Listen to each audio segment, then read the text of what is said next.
حضرت عائشہ رضی اللہ تعالیٰ عنہا نے فرمایا، گویا کہ میں حضرت صلی اللہ علیہ وسلم کی مانگ میں خوشبو کی چمک دیکھ رہی ہوں، اس حال میں کہ آپ احرام باندھے ہوئے ہیں۔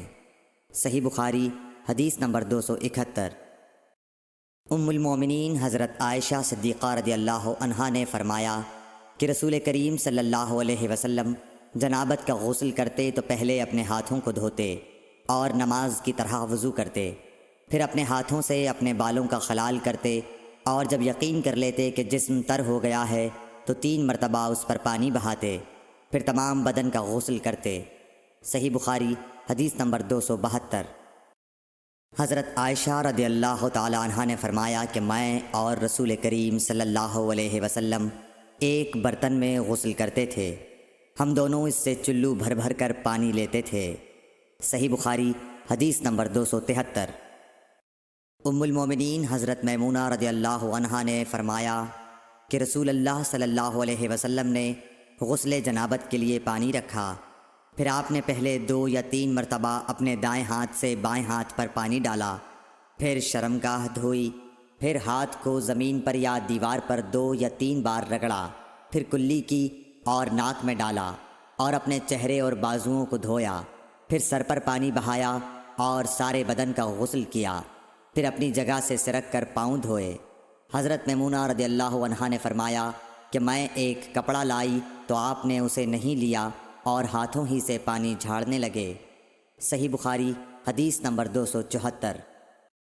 حضرت ابو ہریرہ رضی اللہ تعالیٰ عنہ سے روایت ہے کہ نماز کی تکبیر ہوئی اور صفیں برابر ہو گئیں، لوگ کھڑے تھے کہ رسول کریم صلی اللہ علیہ وسلم اپنے حجرے سے ہماری طرف تشریف لائے۔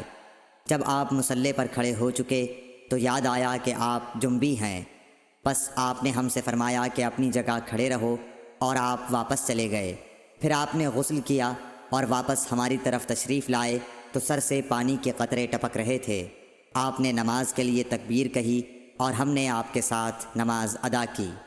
صحیح بخاری حدیث نمبر 275۔ حضرت میمونہ رضی اللہ عنہا نے فرمایا کہ میں نے نبی صلی اللہ علیہ وسلم کے لیے غسل کا پانی رکھا اور ایک کپڑے سے پردہ کر دیا۔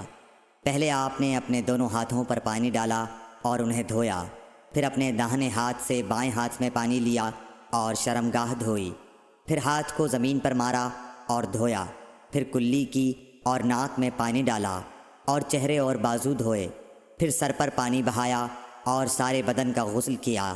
اس کے بعد آپ مقام غسل سے ایک طرف ہو گئے، پھر دونوں پاؤں دھوئے۔ اس کے بعد میں نے آپ کو ایک کپڑا دینا چاہا تو آپ نے اسے نہیں لیا اور آپ ہاتھوں سے پانی جھاڑنے لگے۔ صحیح بخاری حدیث نمبر 276۔ حضرت عائشہ رضی اللہ تعالی عنہا نے فرمایا کہ ہم ازواج مطہرات میں سے کسی کو اگر جنابت لاحق ہوتی تو وہ ہاتھوں میں پانی لے کر سر پر 3 مرتبہ ڈالتیں، پھر ہاتھ میں پانی لے کر سر کے داہنے حصے کا غسل کرتیں اور دوسرے ہاتھ سے بائیں حصے کا غسل کرتیں۔ صحیح بخاری حدیث نمبر 277۔ نبی کریم صلی اللہ علیہ وسلم نے فرمایا، بنی اسرائیل ننگے ہو کر اس طرح نہاتے تھے کہ ایک شخص دوسرے کو دیکھتا، لیکن حضرت موسیٰ تنہا پردے سے غسل فرماتے۔ اس پر انہوں نے کہا کہ بخدا موسیٰ کو ہمارے ساتھ غسل کرنے میں صرف یہ چیز مانے ہے کہ آپ کے خصیے بڑھے ہوئے ہیں۔ ایک مرتبہ موسیٰ علیہ السلام غسل کرنے لگے اور آپ نے کپڑوں کو ایک پتھر پر رکھ دیا، اتنے میں پتھر کپڑوں کو لے بھاگا اور موسیٰ بھی اس کے پیچھے بڑی تیزی سے دوڑے۔ آپ کہتے جاتے تھے، اے پتھر میرا کپڑا دے، اے پتھر میرا کپڑا دے۔ اس عرصے میں بنی اسرائیل نے موسیٰ علیہ السلام کو ننگا دیکھ لیا اور کہنے لگے کہ بخدا موسیٰ کو کوئی بیماری نہیں، اور موسیٰ علیہ السلام نے کپڑا لیا اور پتھر کو مارنے لگے۔ ابو ہریرہ رضی اللہ تعالیٰ عنہ نے کہا کہ بخدا اس پتھر پر 6 یا 7 مار کے نشان باقی ہیں۔ صحیح بخاری حدیث نمبر 278۔ نبی کریم صلی اللہ علیہ وسلم نے فرمایا، ایک بار ایوب علیہ السلام ننگے غسل فرما رہے تھے کہ سونے کی ٹڈیاں آپ پر گرنے لگیں۔ حضرت ایوب علیہ السلام انہیں اپنے کپڑے میں سمیٹنے لگے، اتنے میں ان کے رب نے انہیں پکارا کہ اے ایوب، کیا میں نے تمہیں اس چیز سے بے نیاز نہیں کر دیا جسے تم دیکھ رہے ہو؟ ایوب علیہ السلام نے جواب دیا، ہاں تیری بزرگی کی قسم، لیکن تیری برکت سے میرے لیے بے نیازی کیوں کر ممکن ہے۔ صحیح بخاری حدیث نمبر 279۔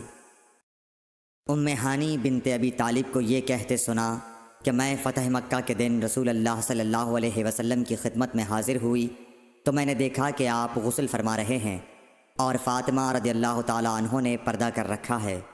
نبی اکرم صلی اللہ علیہ وسلم نے پوچھا، یہ کون ہیں؟ میں نے عرض کیا کہ میں ہانی ہوں۔ صحیح بخاری حدیث نمبر 280۔